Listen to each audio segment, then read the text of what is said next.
حضرت انس رضی اللہ تعالیٰ عنہ نے بیان کیا کہ رسول اللہ صلی اللہ علیہ وسلم لوگوں میں سب سے بڑھ کر عمدہ اخلاق کے مالک تھے۔ آپ نے ایک روز مجھے کسی کام کے لیے بھیجا۔ میں نے کہا اللہ کی قسم میں نہیں جاؤں گا، حالانکہ میرے دل میں تھا کہ اللہ کے نبی صلی اللہ علیہ وسلم نے جو بھی فرمایا ہے میں اس کے لیے جاؤں گا۔ کہتے ہیں بس میں نکلا، حتیٰ کہ بچوں کے پاس سے میرا گزر ہوا جو بازار میں کھیل رہے تھے، تو اچانک کیا دیکھتا ہوں کہ رسول اللہ صلی اللہ علیہ وسلم مجھے میرے پیچھے سے میری کدی پکڑے ہوئے تھے۔ میں نے آپ کی طرف دیکھا تو آپ ہنس رہے تھے۔ فرمایا انیس ادھر جاؤ جہاں کہ میں نے تمہیں کہا ہے۔ میں نے عرض کیا ہاں اے اللہ کے رسول جا رہا ہوں۔ حضرت انس رضی اللہ عنہ نے کہا قسم اللہ کی میں نے 7 سال آپ کی خدمت کی ہے یا 9 سال، مجھے نہیں معلوم کہ آپ نے مجھے کسی کام پر جو میں نے کیا ہو کبھی یوں کہا ہو تو نے ایسے کیوں کیا، یا کوئی کام جو میں نے چھوڑ دیا ہو تو کہا ہو ایسے ایسے کیوں نہیں کیا۔ سنن ابو داود حدیث نمبر 4773۔ حضرت انس رضی اللہ تعالیٰ عنہ بیان کرتے ہیں کہ میں نے نبی صلی اللہ علیہ وسلم کی مدینہ منورہ میں 10 سال تک خدمت کی، جبکہ میں ایک نوخیز لڑکا تھا۔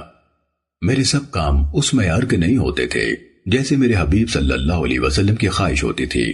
اس کے باوجود آپ نے مجھے کبھی اف تک نہیں کہا اور نہ یوں کہا تو نے یہ کیوں کیا اور اس طرح کیوں نہیں کیا۔ سنن ابو داود حدیث نمبر 4774۔ حضرت ابو ہریرہ رضی اللہ تعالیٰ عنہ نے ہم سے بیان کیا کہ رسول اللہ صلی اللہ علیہ وسلم ہمارے ساتھ مسجد میں بیٹھا کرتے تھے اور باتیں کرتے رہتے تھے۔ جب آپ اٹھتے تو ہم بھی کھڑے ہو جاتے، حتیٰ کہ ہم دیکھتے کہ آپ اپنی کسی اہلیہ کے گھر میں داخل ہو گئے ہیں۔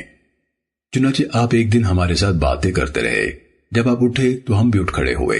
پھر ہم نے دیکھا کہ ایک بدوی نے آپ کو جا لیا اور آپ کی چادر پکڑ کر کھینچنے لگا، حتیٰ کہ آپ کی گردن سرخ ہو گئی۔ حضرت ابو ہریرہ رضی اللہ عنہ نے بیان کیا کہ چادر بھی بڑی کھردری تھی۔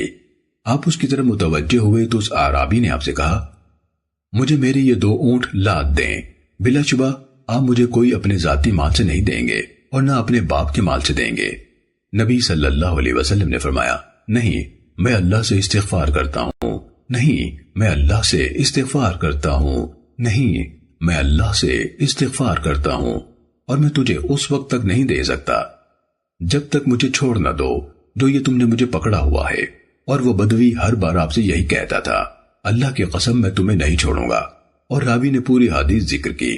پھر آپ صلی اللہ علیہ وسلم نے ایک شخص کو بلایا اور اس سے کہا اس کے یہ 2 اونٹ لاد دو، ایک پر جو اور ایک پر کھجور۔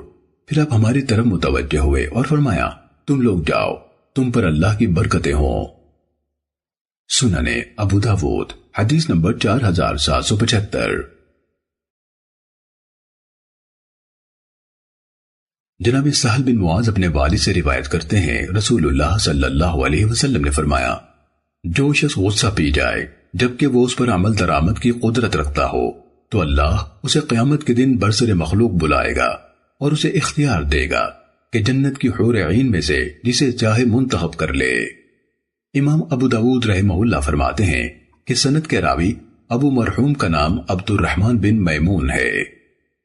سنن ابو داود حدیث نمبر 4777۔